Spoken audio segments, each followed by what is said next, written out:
What's up guys, it's Kiwi Fresh and we are nearing the holiday season, which means we have time to make some quality content for you, and we are here with Amnesia The Dark Descent. Debating on making a Fallout 76 review, but I figured I wouldn't feed fuel into the dumpster fire that situation has become. So, without further ado, grab your Christmas cookies and your hot chocolate and let's discuss the most wonderful game of the year, Amnesia The Dark Descent. Released on September 10, 2010, Amnesia The Dark Descent was met with critical acclaim by the gaming community worldwide. Game developers Frictional Games began working simultaneously on both Amnesia and their other successful series Penumbra, specifically Penumbra Requiem. Initially released independently, Amnesia quickly garnered various retail publishers that sold the game in numerous countries. The high praise for the game was directed at its ability to scare a player just through the chilling music and atmosphere.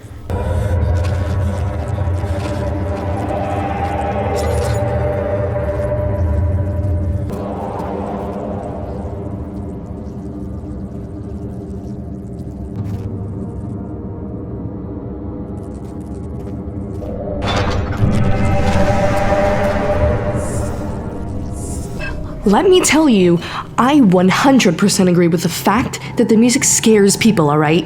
I think I get a stroke every time Daniel speaks to himself in the game. This shouldn't be.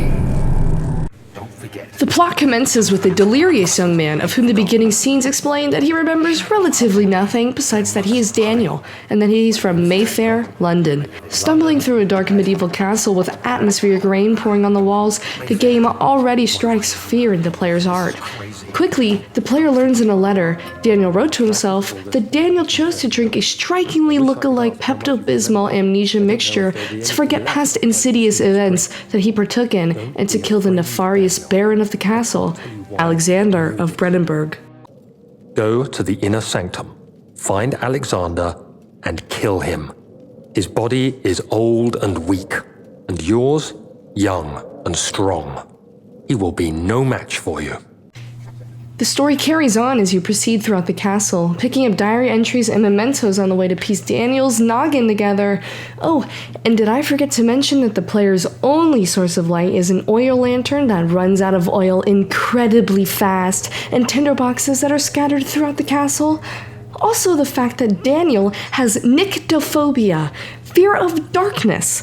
The literal title of the game is Amnesia The Dark Descent. When standing in the darkness for a prolonged amount of time, Daniel's sanity level will begin to drain, causing the screen to distort and toss like waves. So if you have vertigo, don't play this game. But there is nothing more disgusting in this game than the fact that you can literally hear Daniel grind his teeth together when he is in the dark and scared.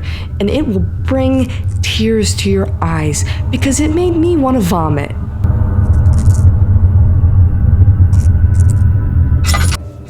The further the game proceeds, the scarier each section becomes.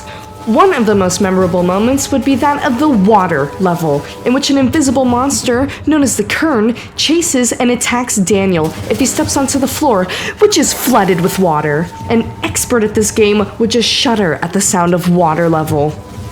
My heart has never raced so fast. Seriously, I'm gonna die from this game.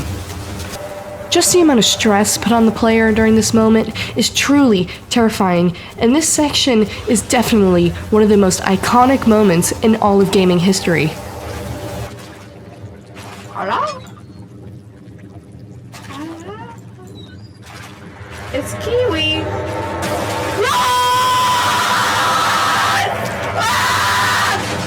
Bruh, if there were video game Oscars, the best score would definitely go to this game in the horror genre. Any seasoned Amnesia player recognized the terror meter within the first 5 seconds of play. The menacing chords that are played to strike fear and trepidation are genius, alongside distant screams constantly heard throughout the castle just to sprinkle in a few heart attacks. And nothing is more scarier than realizing that the monsters can speak to you within the game.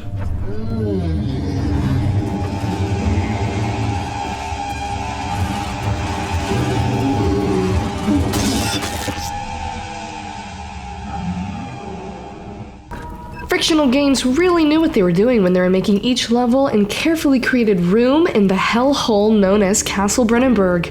I can recall first walking into the wine cellar, leaving the quick and safe tutorial area of the game. Oh, little me, experiencing true terror through a video game. When I say this game is dark, sweetie, it's dark. There is very minimal lighting throughout the game, and when the game is light, for example, the guest room is still one of the scariest moments of the game. There is no safe area in this game. I'm not going to spoil the scariest parts of the game, but I will just give a few shout-out of hell. They go to the prison cell, the choir, and the storage, so definitely make sure to check out those places.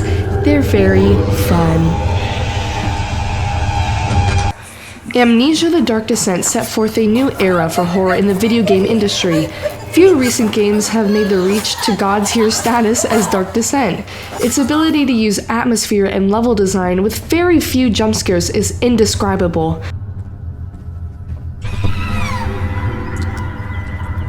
Amnesia also features custom content in which players can create their own stories and horror-filled fun in the Amnesia engine. The central game also has its own DLC, named Justine, with the main character being Justine Floribel. The custom content keeps Amnesia alive and fresh, allowing for new stories to continue. Justine is a wonderfully short DLC, possibly including moments that are scarier than its central game. I highly recommend the DLC, and it's free! With an extraordinarily dark and disturbing protagonist/antagonist, Justine's charismatic voice sends chills down my spine whenever I hear it. A voice from the past. I bid you welcome to my cabinet of perturbation. Just remember, they can all be saved. There is always a way. I can proudly say that I have fully completed Amnesia a total of 3 times. I understand that this may seem like a tiny amount, but look, Amnesia is not a game you just innocently play when you have spare 30 minutes, alright? You sit down with the game, talk to it before you play, pray that it'll be less scary than the time before. It never is. I occasionally replay certain parts of the game in scattered intervals, yet a true sit-down of the game is one you have to prepare for. I rate this game a stunning 10 out of 10. While it does have its flaws regarding simple puzzles and dumbed-down mechanics from its predecessor's Penumbra, Amnesia is a work of art.